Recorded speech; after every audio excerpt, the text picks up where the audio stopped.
Call of Duty 2 is a World War II first-person shooter that puts you in the role of soldiers in 3 different armies. You'll play as a private in the Soviet army fighting against the Germans on the Eastern Front. And you'll also play as a British soldier in North Africa. And in that campaign you get to drive tanks as well. And then the last campaign in the game lets you play as an American soldier doing a beach landing at Normandy. And you'll be fighting into France and fighting in the hedgerows. But mainly Call of Duty 2 focuses on infantry combat. There are a lot of World War II first-person shooters out there, but there are a couple things that really make Call of Duty 2 stand out. One of them is just simply the intensity of the combat in the game.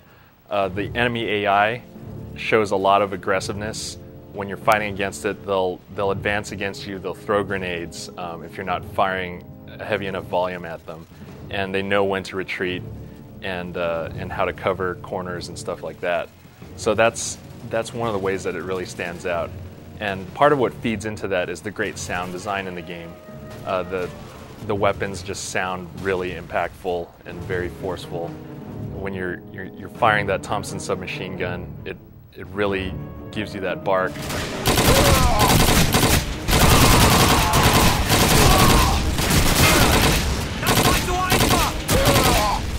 Also BARs, MP44s. There's a lot of different weapons in the game to use, and they all have a unique feel, and that's part of what makes this game really great.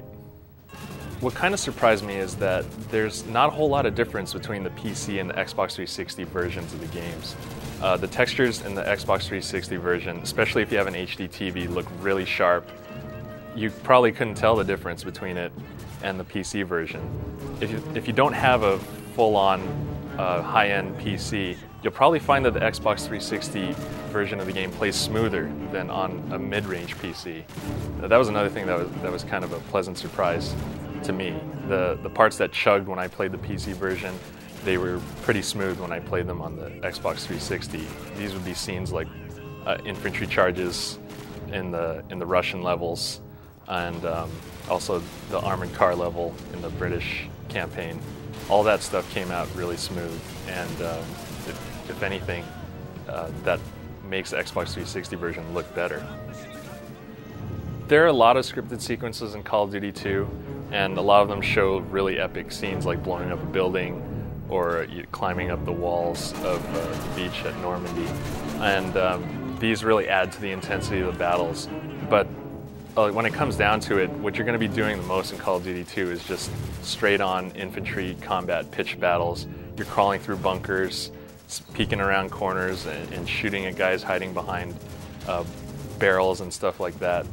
And you throw grenades and you see dudes just go flying with the ragdoll physics in the game. And all of that just really adds to how much fun you're having with the actual combat and how much you get into the game when you're playing it, and just getting into the shooting aspect of it. I'd say Call of Duty 2 is a pretty good value. You're going to be playing the single-player campaign anywhere from 10 to 15 hours, depending on what difficulty setting you put it on. The game actually gets pretty hard when you put it on the top 2 difficulty settings, and you might find yourself restarting the game a lot. But at the regular difficulty level, it'll still take you a while to get through all the missions. And the multiplayer aspect of the game is pretty cool.